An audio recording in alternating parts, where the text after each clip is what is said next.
Mainstream media and social media continue to turn on Alexander Isak and are making him out still to be the scapegoat in Sweden's current failing in World Cup qualifying. Hey guys, welcome to the channel, welcome to another video. Today's video is going to centre around this man right here, the Liverpool and Sweden striker known as Alexander Isak, who has of course had a massive target on his back by the mainstream media and by social media for what has obviously occurred for him this past summer and beyond since his move to Liverpool. This past international break has been no exception. The Swedish striker has come under heavy scrutiny once again for his actions in the summer that a lot of people are putting on him as to why Sweden are currently failing in their World Cup qualifying group after another loss this past Monday to Kosovo by 1-0. We're going to be talking about this. Is Isak being treated unfairly? Is he being a scapegoat for Sweden? And why are fans and journalists, there's an old friend that we're going to be talking about in this video, reacting to this? Why are they putting stuff out there that is making this story so?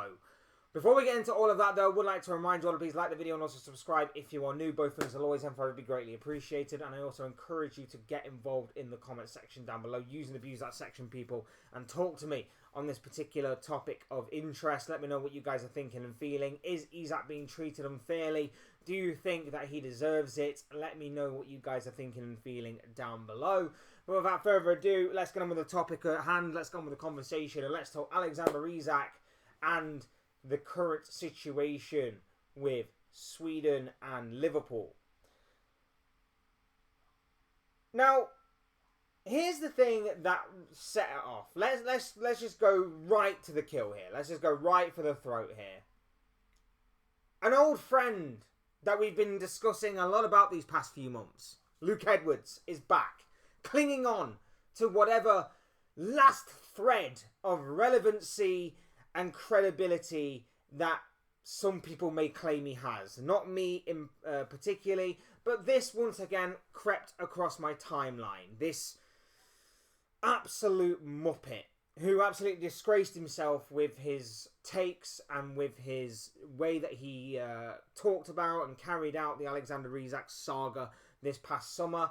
This guy is back, and you just knew he couldn't wait to drop something like this, since Isak absolutely left him in the mud, absolutely ridiculed him.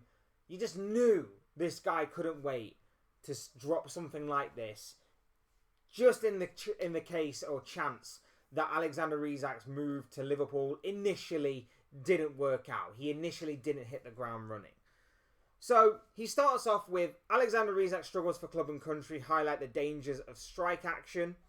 Liverpool didn't sign Isak for the first few weeks of the season, but for Sweden, a manager could lose his job because he decided to go on strike to force a club to sell him.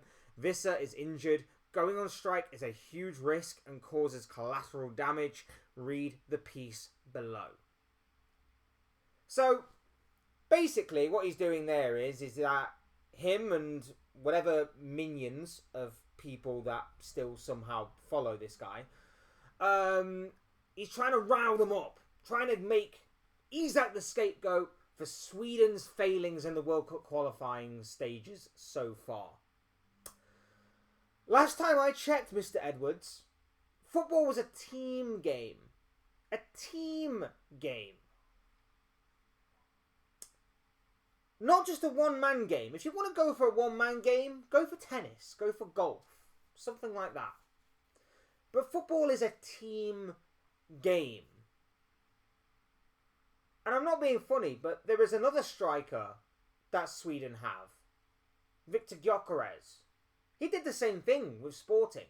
Went on strike, forced to move to Arsenal, got his move to Arsenal. Been playing a lot. Why isn't he getting the same amount of scrutiny? Especially because a lot of statistical analysis of players actually put Alexander Isak as to having a better performance than Victor Gyökeres on Monday night.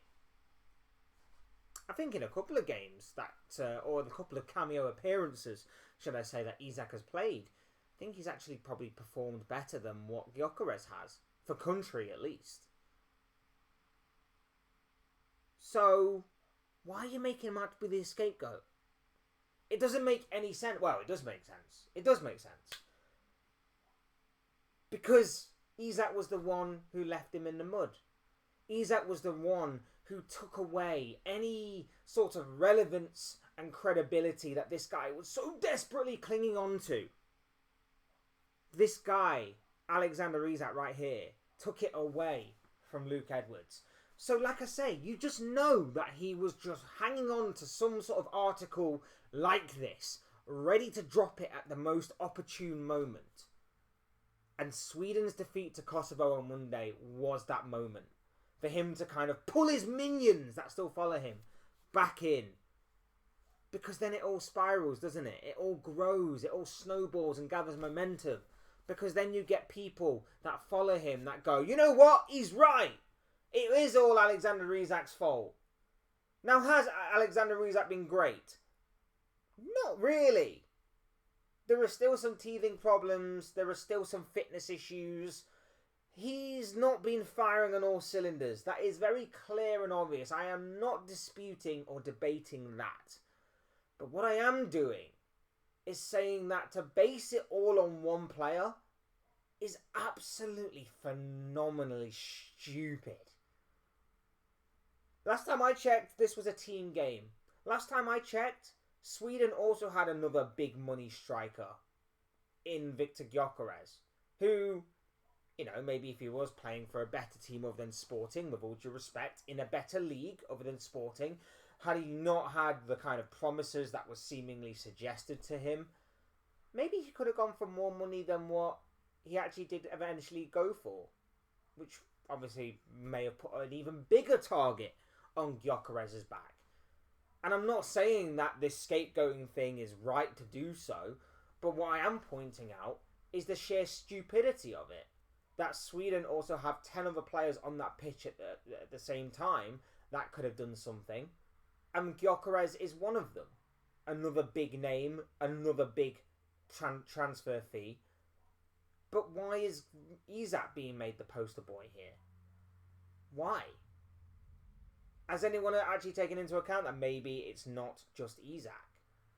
Maybe the coach isn't good enough himself. Maybe that could be the case. Maybe the team isn't good enough. But no, we should all just pin it on Isak because he's such a bad person for the way that he conducted himself this past summer. But yet someone like Mark Gahey, who conducted himself with the utmost professionalism, carried on, got his head down, worked hard throughout the entirety of pre-season, didn't get his move that he wanted in the end. It makes no sense. Other than just pure bitterness, pure stupidity, and just an overwhelming stench of jealousy, hypocrisy, and other words like that. It's absolutely stupid. And like I say, coming from Luke Edwards especially, I honestly am not surprised, because I was kind of expecting that if Isak didn't hit the ground running, we would hear from Luke Edwards again to spout more nonsense like this. So I'm kind of not surprised that he's decided to rear his head from the gutter and basically spout more absolute crap from his brain, from his mouth, and from obviously his fingers that he uses to type on his keyboard with. But at the same time, like I say, it's coming from fans. It's coming from rivals. It's seemingly, I mean, I don't know whether they are rivals. I don't know whether they are actually fans of the Swedish national team, because let's face it, anyone on social media, you change your profile picture, you change your bio, you can make out like you are anything from anywhere. So I don't know, but if we take it at face value, there are seemingly Swedish fans that are buying into this kind of narrative and story. And I know Luke Edwards isn't the only person pushing this, but there are a few others as well. But, you know, fans are seemingly buying into this. Fans are seemingly agreeing on this kind of thing happening. And I find it completely stupid. I find it completely ridiculous that one man can be blamed for the failings of an entire squad. The manager may lose his job, but it may not be down to the players. It may be down to him. Simultaneously, it might be down to the other players in the team, and not just one, or not just the coach. And not only that as well, but if you look at Sweden's history of qualifying for the World Cup, over the past 35 years, dating back to 1990, Sweden have only qualified for the World Cup on 5 occasions. 5 occasions in the past 35 years. 5 occasions out of 9.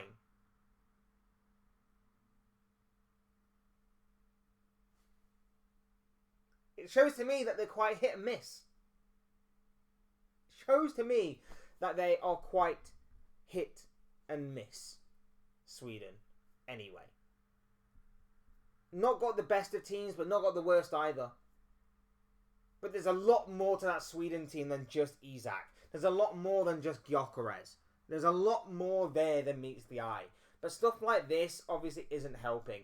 And I know for a fact that, well, I don't know for a fact, but I know through a strong opinion that Isak will come good in the end. The only part that I agree with Luke Edwards is that we didn't sign him for the first few weeks of the season. We signed him for obviously the next 4, 5, 6 years maybe. I know that. I wasn't expecting to hit the ground running. I was probably one of, I don't know how many fans, but I was saying that it might take him time to obviously bed in, to get used to the squad, for the squad to get used to him. We're playing with a completely different striker. We're playing with a completely different number 10. We've got a fair few players that obviously are coming in and needing a bit of transitional time to get used to the squad, to get used to the league, that kind of thing. And Isak especially has not had a pre-season, so it's going to take time for him to build his fitness up. And I did say that around about November time is probably when we will see Isak hit proper peak fitness, where then we will start to see maybe what Isak is all about. I said all that. And so far, it's seemingly coming true. So far, we are seemingly seeing only a bit of what Isak is all about. But I've got to tell you, if that's, again, what Isak is all about when he's not fully fit, when he is fully fit, that is a dangerous, dangerous sign. And I think that over the course of the next couple of months, we are definitely going to see more from Alexander Isak.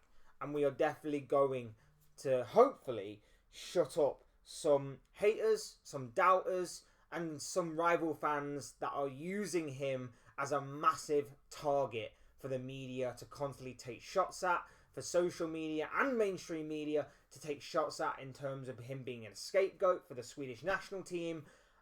I'm hoping that that will all be the case and that Isak will silence the doubters, silence the haters, and we can go on to become and he can go on to become what we know of him to be one of the best strikers in the Premier League, and for Liverpool to obviously improve overall around him.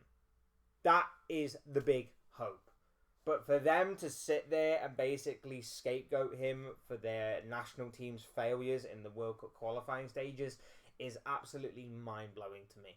It's absolutely mind-blowing to me. Football is not a one-man sport. It's not a one-man team situation. It is an entire team situation. Simple and as that. Has he been firing on all cylinders? No.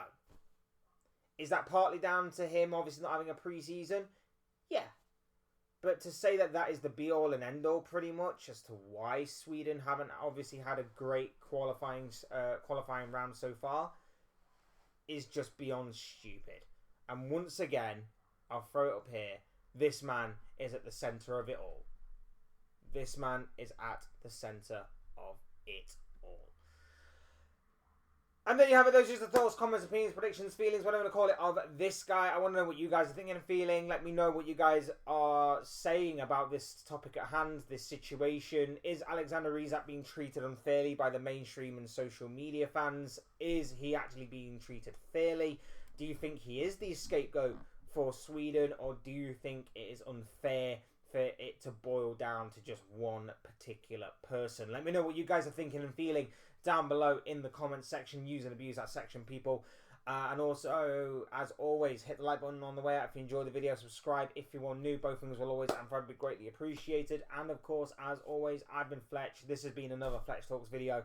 And I'll see you and speak to you all again soon in another video or live stream or whatever it may be. Cheers, guys. Thanks everyone for watching. Take care. Enjoy the rest of your day. Speak to you all again very, very soon.